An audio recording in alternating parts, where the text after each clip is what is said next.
Hello and welcome to Good Nightmare, a podcast where we talk about the darker side of history. Today's episode is particularly gruesome, so if you're uncomfortable with dismemberment and brutal murders, then you may not want to listen along. As with all my cases, this one is quite old, so it won't be anything too recent that you will have seen in the news that might be upsetting. Before I get started on today's case, I just want to let you guys know that I do have some exciting plans for the podcast in the works, including some dramatic readings and personal stories from listeners, as well as a return from Keith Linder. Also, if you hear any strange squealing sounds in the background, my nephew is over and he is having the time of his life playing with his trucks. So I hope you don't mind a little bit of extra background noise than normal. The Wisdom Light murder is a particularly brutal case that took place in 1946 and that remains unsolved to this day. As I mentioned, this episode involves dismemberment, which may be uncomfortable for some listeners. The victim has never been identified, with only vague identifying features available, such as height range, sex and weight. She has been dubbed Jane Doe in the absence of a known identity. Jane Doe was found one piece at a time in the Willamette River, south of Portland, Oregon, over several months. The first discovery made was that of her torso, wrapped in burlap, on April 12, 1946. 3 people had been walking along the bank of the river when they noticed a burlap sack floating just offshore. They investigated the strange sighting, thinking that they may have found a sack of kittens, and unravelled the burlap to find instead the torso of a white woman, along with several items of clothing. On April 13, Jane Doe's right thigh and both arms were discovered, almost 10 kilometres from her torso, when 2 fishermen reported their finding. The men noted that they had actually seen the burlap package around 30 days before reporting it. At first, they hadn't thought it to be anything suspicious. It wasn't until they read of the discovery of the torso that they reported their finding. The limbs had been wrapped with telephone wire and sash weights from a curtain, as had the torso. The hands and foot had been severed from the limbs and could not be located.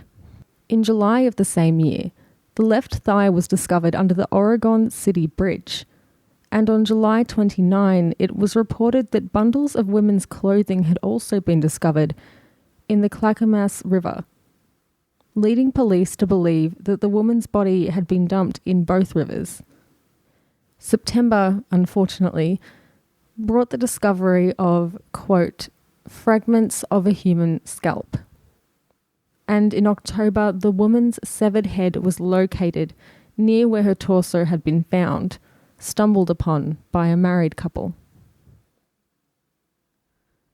The women's hands and feet have never been found. In the initial investigation, Ray Rillance, County Coroner, estimated that Jane Doe was in her teens to early 20s, weighing around 50 kilograms. He's quoted as saying that the perpetrator had done rather a neat job. At least he knew where the joints were. This immediately brings to mind professions such as surgeons or butchers, or perhaps even a hunter. A pathologist from the University of Oregon, Warren Hunter, reported that the torso looked to belong to a woman of around 50, differing majorly from the initial findings. He believed that the woman was petite, with light brown hair. There were burn marks on the lower portion of the torso that also led him to believe that the woman had been tortured before her death. Upon discovery of the woman's skull, it was determined that the cause of death was likely blunt force trauma. The woman was then dismembered post-mortem. While there were investigations into who the victim may have been, which involved looking into missing persons cases, ultimately no identification was made. As for suspects, On April 14, 1946, after the discovery of the torso, a man called in from Milwaukee to claim that he knew the woman's identity and the location at which she had been dismembered. Police ultimately ruled this to be a false call, not uncommon in major unsolved crimes. In July 1951, the FBI interviewed Roy Moore, convicted murderer, who recounted in detail the murder and dismemberment of a woman who he claims he disposed of in the Molalla River, but did not give any information linking him to the Oak Grove Jane Doe. As with any case with no leads and little evidence, the trail went cold. In 2004, however, the case was reopened by the Clackamas County Police Department. In an interview in 2017, the Portland Police Bureau confirmed that evidence pertaining to the case had been lost. Evidence including the woman's jawbone, clothing, dentures, and other remains. It's believed that this evidence was lost sometime in the 1950s, shortly after its discovery. John Krimenaka, who was investigating the cold case in 2017, is quoted, "The end result is this. There's a middle-aged woman that was brutally murdered with a blunt force trauma blow to her head. Then she was sawn up, cut up, dismembered, and thrown into the river like a piece of garbage.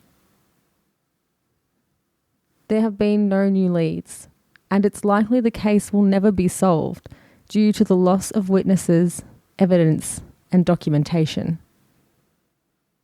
It is difficult to believe that a police department could lose such vital evidence for such a brutal case, especially someone's body parts.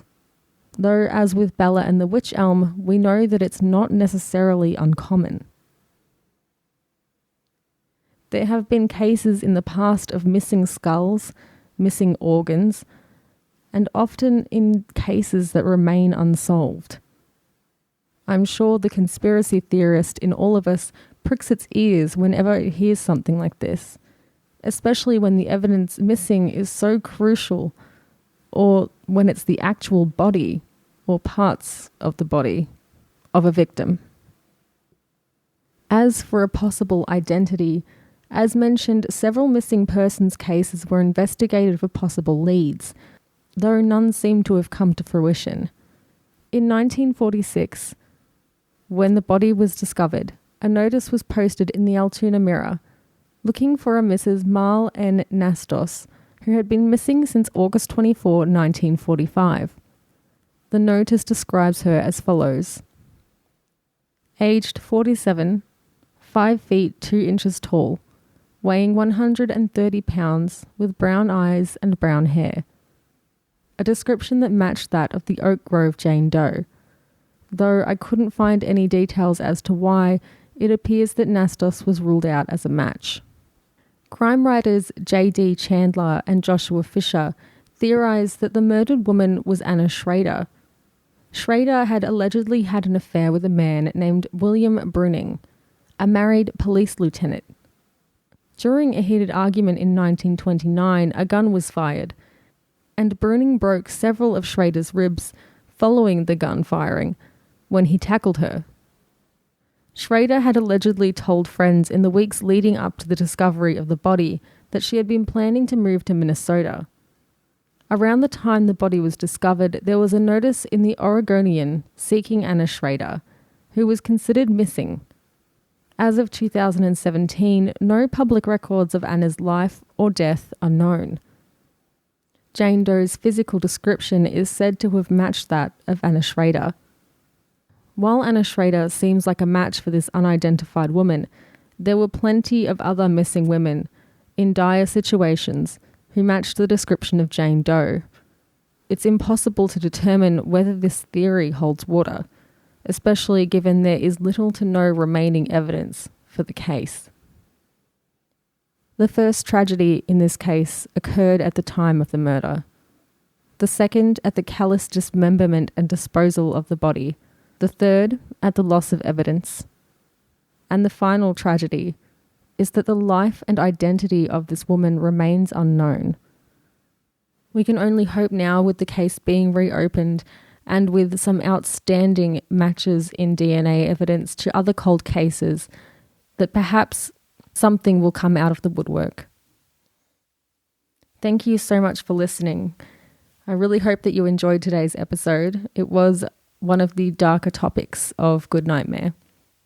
And there's nothing like an unsolved murder to keep you awake at night. Stay tuned for a promo from another fantastic podcast, which I would love for you to listen to.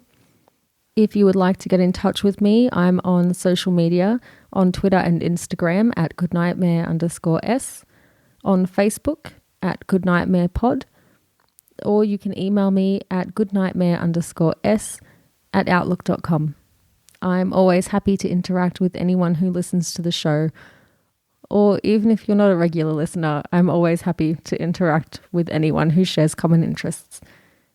Again, thank you so much for listening. It means the absolute world to me to be able to do this with you guys by my side. Until next time, sweet dreams. I feel my heart cry. Don't let the love die. Hey, Katie. Hey, Gussie. Do you want to tell people about our podcast? Oh my gosh, I've been waiting all day to tell people about our podcast. What's it called? It's called Married to Murder. What's it about? It's couples who murder each other or murder together. Oh my god, that sounds so awesome. It's Where can you fascinating. listen to it? iTunes or anywhere podcasts are available. Anywhere a podcast is available? Anywhere. Get out. I can't wait to go listen myself. Well, hurry up. I'll time you. Okay.